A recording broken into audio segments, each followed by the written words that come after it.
Jadi, dalam pandangan Susno Duaji, laboratorium forensik Bareskrim hari ini canggihnya luar biasa gitu. Sampai nggak kalah dari Amerika, sampai negara-negara luar pun belajar dari Indonesia. Nah, ini menarik nih. Nah, berarti langkah yang seharusnya kemudian dilakukan oleh Bareskrim adalah menceritakan itu. Wahai rakyat, masyarakat, ini loh, pengujian kita ini bukan sekedar diraba, dicium, diterawang, itu mengecek uang ya, keaslian uang.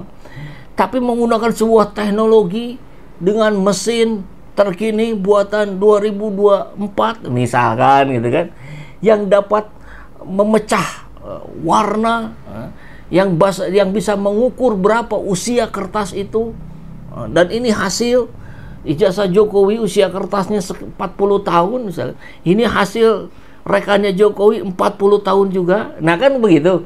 Fontnya begini dan seterusnya. Saya kira konferensi pers kemarin itu akan jauh lebih efektif dibandingkan tanpa penjelasan seperti yang Susno Duaji sampaikan ini. Jadi menarik nih penyampaian Susno Duaji. Mesti segera di follow up oleh Bareskrim dan kemudian sampaikan.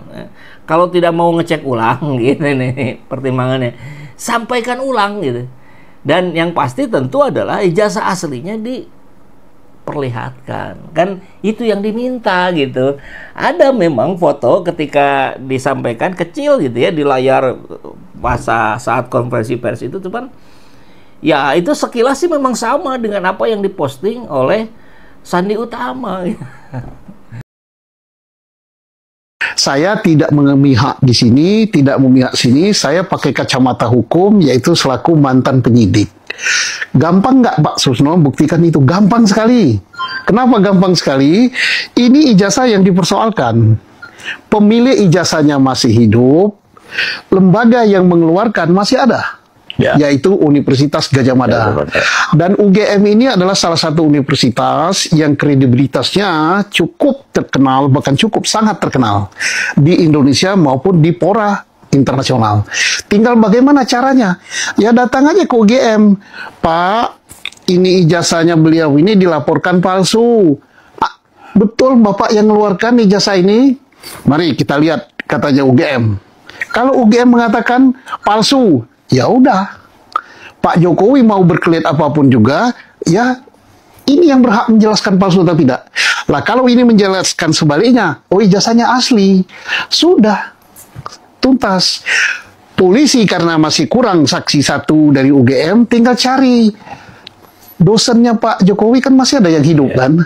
Periksa dosennya sebagai saksi. Pernah nggak punya murid namanya ini? Oh ya pernah. Saya ngajar mata pelajaran ini, oke. Tidak cukup dengan itu saja, tanya teman seangkatannya, Liting 85 kalau nggak salah ya.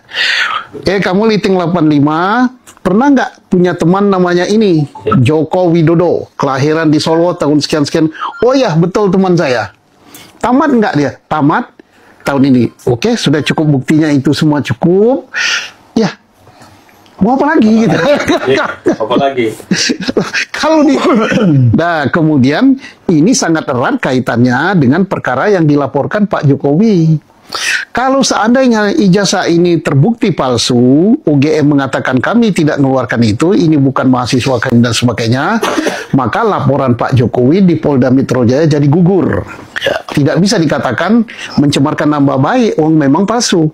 Tapi kalau ini asli, maka laporan Pak Jokowi ini apa yang diputuskan oleh Markas Besar Kepolisian Negara Bareskrim keluar SP3 ini sebagai alat bukti untuk perkara pencemaran nama baik. Ya gampang sekali kan? Ya. Nah, tapi kan ada yang katakan perlu dilaporat dan apa enggak? Ya perlu, silakan dilaporat. Kan tidak perlu, tapi tidak perlu kita terlalu sibuk dengan dilaporat. Yang ngeluarkan kok. Yang mengeluarkan ini lah di laborat itu paling membandingkan antara ijazah Pak Jokowi dengan ijazah lain yang dikeluarkan oleh UGM pada tahun 85. Oh ternyata identik, selesai. Tidak nanti membandingkan, wah ini kupingnya mekar, wah ini giginya, bukan itu. Dian Sandi Utama kader dari PSI itu gitu. Nah, sehingga muncul juga kejanggalan lain yang disampaikan salah satunya oleh Buniani. Tentu bukan hanya oleh beliau saja, tapi banyak pihak juga menyampaikan hal yang sama. Yang ada di laporan RMOL, kita lihat dari Widodo, laporan Widodo Bugiarto ya. Buniani ungkap kejanggalan kwitansi SPP Jokowi. Bukti kwitansi pembayaran sumbangan pendidikan, pembinaan pendidikan. SPP. SPP ini hal yang sangat lazim, tapi kepanjangannya seringkali kita lupa ya. Nih, sumbangan pembinaan pendidikan. Sumbangan tapi wajib gitu. Aneh ya. Yang dibeberkan oleh Bareskrim Polri untuk menunjukkan bahwa Jokowi merupakan fakultas UGM dipertanyakan oleh peneliti media dan politik Buniani. Buniani mengatakan Jokowi masuk UGM pada tahun 1980. Artinya dia mulai kuliah semester 1 sekitar bulan Juli Agustus, betul ya. Biasa pendaftaran kan di bulan-bulan ini nih, Mei Juni gitu ya. Perkuliahan di bulan Juli Agustus. Artinya dia bayar SPP semester 1 berarti ya di bulan Juli Agustus 80 pas masuk. Semester 2 itu di bulan Januari 81. Semester 3 dibayar Juli atau Agustus 81, semester 4 dibayar sekitar Januari 82. Nah, coba perhatikan kwitansi bukti Bareskrim. Bayar SPP pada bulan Januari 82 harusnya untuk semester 4 berarti kan kalau hitungan tadi. Nah, ini untuk semester 2. Maka pertanyaannya, apa Jokowi begitu masuk langsung istirahat atau tidak kuliah 2 semester berturut-turut pada Januari 82? Dan dia baru semester 2, bukan semester 4. Kata Buniani yang dikutip dari akun Facebooknya Minggu. Minggu itu hari ini ya, 25 Mei. Benar juga ya. Jadi harusnya Januari 82 itu bayar untuk semester 4. Nah, ini buktinya untuk bayar semester 2. Tapi kan janggalnya bukan hanya ini, banyak. Data dari Bareskrim ini sangat membingungkan dan janggal. Mungkin ada yang bisa menjelaskan? Oke, alat secanggih apapun hasilnya akan tetap mengikuti maunya si pengguna karena dipakai maybe. Semoga pemalsu ijazah dan pemalsu uang beserta ternaknya dihukum berat seberat-beratnya. Amin. Alatnya canggih tapi mentalnya yang nggak canggih. Oke, kalau bicaranya masalah pengujian, maka biar tidak gaduh, harus ada pihak yang bersengketa, biar nggak saling merasa benar. Harus ada pihak yang tidak bersengketa, mungkin maksudnya ya, artinya pihak independen. Bagus juga itu ya.